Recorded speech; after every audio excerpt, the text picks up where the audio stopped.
अजीज़ हाज़रीन और नाज़रीन, आप सबको नया साल यानी साल 2019 बहुत बहुत मुबारक हो। आज हम खुदा का शुक्र अदा करते हैं गुज़रे हुए साल के लिए और इस साल के दौरान खुदा की तमाम तर नेमतों के लिए, बरकतों के लिए और फ़ज़ाइल के लिए जो खुदा ने हमें अता किए। इसके साथ साथ ज़रूर है कि हम अपने उन तमाम बहन भाइयों का, अजीज़ व अकारब का शुक्रिया अदा करें जिन्होंने साल 2018 में हमारी मदद और रहनुमाई की और हमारा साथ दिया। मैं फ़ज़ीलत मवाब आर्च बिशप जोसेफ अरशद की जानिब से और अपनी तरफ से शुक्रिया अदा करना चाहता हूँ राब्ता मंज़िल की सारी टीम का, हसन जैदी, पतरस नियामत, मिस इरम, फ्रांसिस जेवियर, आकाश का और एजाज का, जिन्होंने साल 2018 में भी वफादारी के साथ बशारत के इस काम में हमारा साथ दिया है। यकीनन हम तहे दिल से उनका शुक्रिया अदा करते हैं, दिल की सारी गहराइयों से उनका शुक्रिया अदा करते हैं कि उन्होंने खिदमत के इस काम में हमारा साथ दिया है और वफादारी के साथ इस खिदमत को जारी और सारी रखे हुए हैं। आप सब भी ज़रूर अपने उन तमाम बहन भाइयों का, अजीज़ व अकारब का, तावन करने वालों का शुक्रिया अदा करें, क्योंकि शुक्रगुजारी रूहानियत है और खुदा शुक्रगुजारी को पसंद करता है। साल 2019 का आगाज़ हम कर चुके हैं और खुदा हमारे इस नए साल को, हमारे वक्त को, महीनों को बरकत देना चाहता है। आज की जो पहली तिलावत है वो बरकत का जिक्र करती है।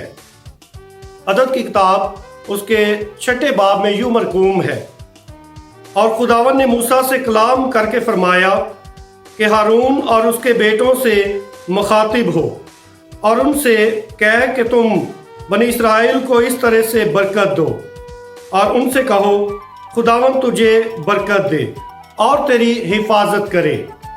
खुदावन तुझ पर अपने चेहरे का नूर चमकाए और तुझ पर रहम फरमाए। खुदावंद अपना चेहरा तेरी तरफ मतवज्जो करे और तुझे सलामती बख्शे। यकीनन खुदा सलामती का खुदा है और वो हमारे वक्त को बरकत देता है। आइए हम नए साल का आगाज़ खुदा के घर से करें, उसकी शुक्रगुजारी से करें, ताकि खुदा हमारे वक्त को, हमारे हफ्तों और महीनों को, हमारे इस नए साल को कसरत से बरकत दे। वो हमारी हिफाजत और निगहबानी करे ताकि हम हर लम्हा, हर पल उसकी पाक मर्जी को जानते हुए पूरा करते चले जाएं। यकीनन जब भी हम नया साल शुरू करते हैं तो हम कुछ अहदो पैमा करते हैं जिसको न्यू ईयर रेजोल्यूशन कहा जाता है। एक सर्वे के मुताबिक बहुत से लोगों की न्यू ईयर रेजोल्यूशंस यानी नए साल के अहदो पैमा की फहरिस्त को जब देखा गया तो लोगों की एक बहुत बड़ी अक्सरियत है जिन्होंने सरे फहरिस्त चंद चीज़ों को रखा था। मिसाल के तौर पर कि वो जिम जाएंगे, वो डाइटिंग करेंगे, वो अपनी सेहत का ज़्यादा ख्याल रखेंगे, अपने बिजनेस पे तवज्जो देंगे, नया घर बनाएंगे। इस किस्म की नई रेजोल्यूशंस थी, नए अहदो पैमा थे। लेकिन खुदा का कहीं भी जिक्र नहीं था कि वो अपनी दुआया ज़िंदगी को पहली तरजीह बनाना चाहते हैं, खुदा के कलाम को पढ़ना चाहते हैं और खुदा की बंदगी को, उसकी परस्तिश को अपनी ज़िंदगी का हिस्सा बनाना चाहते हैं। खुदा के साथ अपने सफ़र को बेहतर बनाना चाहते हैं। खुदा के साथ वो कैसे बेहतर तौर पे और चलना चाहते हैं, इसका कहीं भी जिक्र नहीं था।